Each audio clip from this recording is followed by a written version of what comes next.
শ্রী শ্রী মা শারদা, শতকোটি প্রণাম মা তোমার পায়ে। সঙ্গ জননী। অল্প দিনের জন্য কলকাতায় থাকিলে এই সময় মা বলরাম বসু অথবা কথামৃত প্রণেতা মাস্টার মহাশয়ের বাড়িতেই থাকিতেন। বেশি দিন থাকিলে কলকাতায় মা বা নিকট কোথাও গঙ্গা তীরে বাড়ি ভাড়া করা হইত। সঙ্গে স্বামী যোগানন্দ, যোগিনী মা বা গোলাপ মা কেহ না কেহ থাকিতেনি। প্রায় 8 মাস কামারপুকুরে কাটাইয়া মা বলরামবাবুর বাড়িতে আসিয়া উঠিলেন।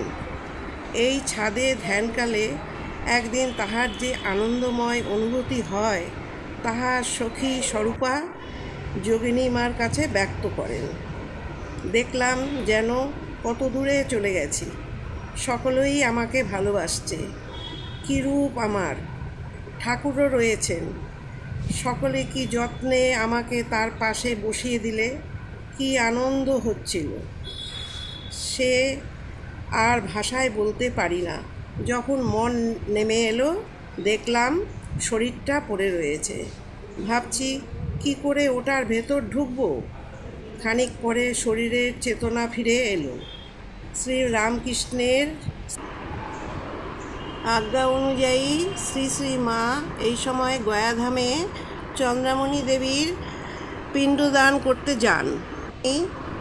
বোধগয়া একটি সুন্দর মঠ ও সেখানকার ভালো অবস্থা দেখিয়া তিনি ঠাকুরের কাছে কাঁদিয়া কাঁদিয়া বলিলেন, আমার ছেলেদের জন্য এমনি একটি স্থান করে দাও, তাহলে অন্য অভাবে আশ্রয় অভাবে তাদের কষ্ট পেতে হবে না। গয়া হইতে ফিরিয়া মা কলকাতার অপর পার বেলুর গঙ্গার ধারে নীলাম্বরবাবুর বাড়িতে প্রায় 6 মাস কঠোর তপস্যায় কাটান। এইখানে একদিন 2 জন সঙ্গিনীসহ তিনি ধ্যানে বসিয়াছেন। ধ্যান ভঙ্গ হইলে সঙ্গিনীরা দেখেন মা গভীর পাষাণ প্রতিমার মতো নিশ্চল। বহুক্ষণ পরে ধ্যান শেষে মা বলিতেছেন, ও যোগিন, আমার হাত কই, আমার পা কই?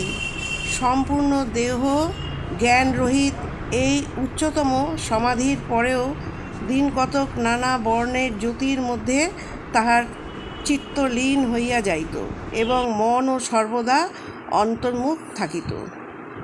কিছুদিন পর মা গোলাপ মা, যোগিন মা, লক্ষ্মী দিদি ও কয়েকজন অন্তরঙ্গ পুরী ধামে যান। পুরী মন্দিরের পাণ্ডা গোবিন্দ সিঙ্গারি মায়ের কথা পূর্বই শুনিয়াছিলেন। তিনি মাকে পালকিতে করিয়া মন্দিরে লইয়া যাইতে চাহিলে মা বলিলেন, না না বাবা, আমি দিনহীন কাঙালিনীর মতো তাকে দর্শন করিতে যাব। শ্রী রামকৃষ্ণ কখনো জগন্নাথ দর্শনে আসেন নাই। এই কথা স্মরণ করিয়া মা তাহার ফটো আঁচল ঢাকা দিয়া মন্দিরে লইয়া যান এবং পরম প্রীতি ভরে তাহাকে জগন্নাথ দর্শন করান। মা বলিতেন, ছায়া কায়া সমান। সকালে ও সন্ধ্যায় প্রভুকে দর্শন করিয়া লক্ষ্মীর মন্দিরে মা অনেকক্ষণ ধ্যানে বসিতেন।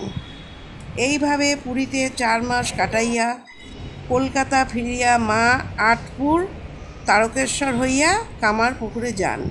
প্রায় 1 বৎসর পরে কলকাতায় আসিয়া তিনি মাস্টারমশায়ের ভবনে ওঠেন।